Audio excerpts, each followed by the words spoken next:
수보리야, 여래가 만약 이렇게 생각을 하되 내가 설하는 바 법이 있다고 한다면 이것은 먼저 상을 설한 겁니다. 부처님께서 설한 바 법이 있다고 말합니다. 앞에서 부처님의 색신의 좋은 상호 이야기를 했습니다. 모두 볼 수 있는 것이 아닙니다. 그것은 색이 곧 색이 아닙니다. 그럼 부처님 설하신 법도 또한 법이 없는 것입니다. 그래서 부처님께서 어떻게 생각하느냐고 물으셨습니다. 여래께서 설하신 바 법이 있는가 없는가? 여래께서 경전을 강설하고 설법을 하시는가? 이렇게 생각하지 말라. 만약 누군가 설한 바 법이 있다고 말하면 곧 부처를 비방하는 것이니라. 설한 바를 이해하지 못한 영혼이라. 수보리야, 설법이란 가히 설할 법이 없음을 이름하여 설법이라 하느니라. 이 단락에서 설하는 의미는, 이 경문의 몇 군데 단락의 의미는 여러분들이 집착을 없애버리고 나면 언어와 문자와 모든 상에 집착하지 말아야 합니다.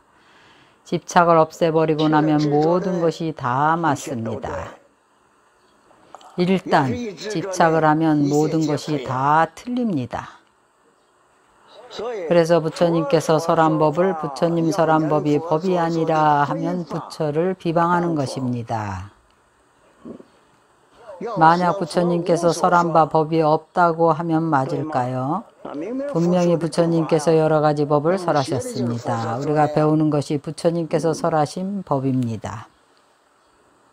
도대체 어떻게 설하신 걸까요?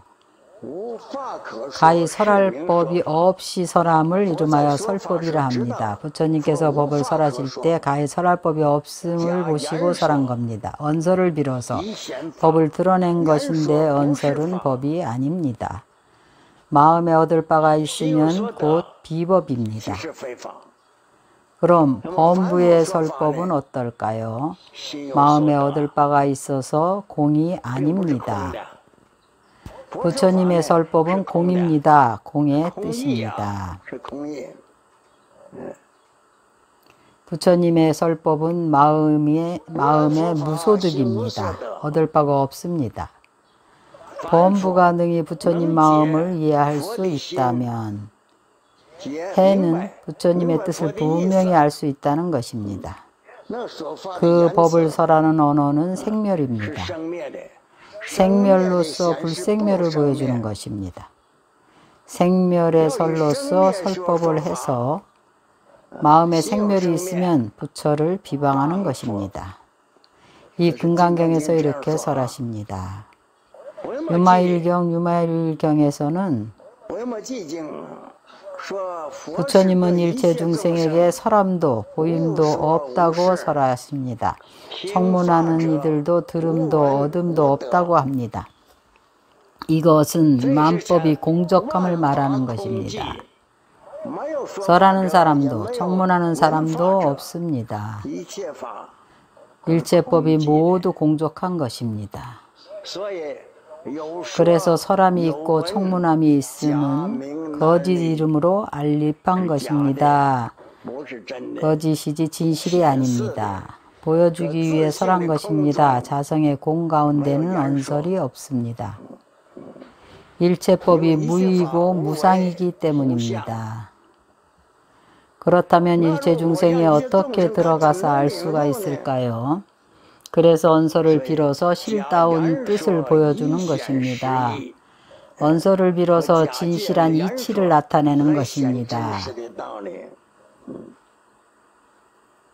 일체 언설의 모든 법이 무상이고 무의임을 안다면 이 의미는 그들로 하여금 자신의 본성을 보게 함입니다. 이 도리는 우리 선방의 스님들은 모두 알 수 있는 것입니다.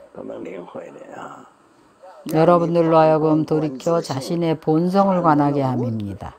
돌이켜서 자신의 본성을 듣게 함입니다. 이것은 위없는 최상의 깨달음을 닦는 겁니다. 이렇게 법을 설하는 것입니다. 다시 한날락 경문을 중복합니다.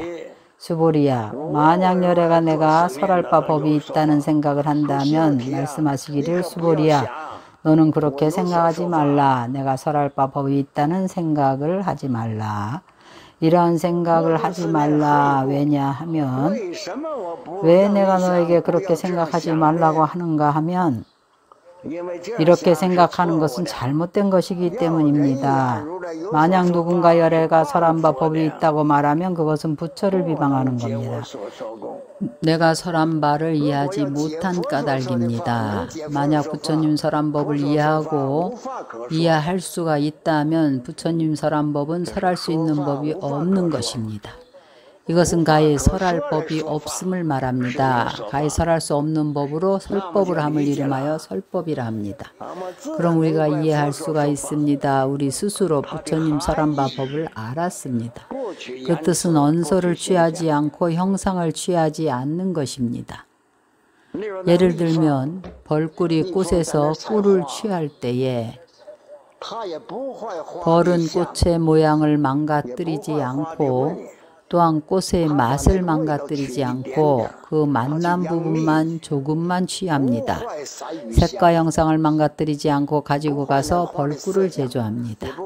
그 꽃의 색상과 향, 맛을 망가뜨리지 않습니다. 부처님께서 법을 설하신 것도 이와 같습니다. 이것을 가지고 비유를 하는 것입니다.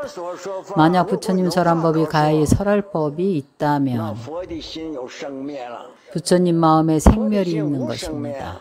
부처님 마음은 생멸이 없습니다.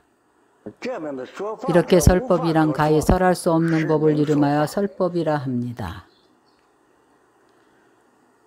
이것의 주요한 의미는 법을 듣는 우리들이 법에 집착하지 말라는 것입니다. 내지 설법에 집착하지 않는 사람은 또한 설법자가 설하는 법에 집착하지 않고 일체에 집착하지 않습니다. 수보리가 이러한 말을 듣고는 부처님께 말씀드렸습니다. 이때 바로 이 단락의 법을 설할 때입니다.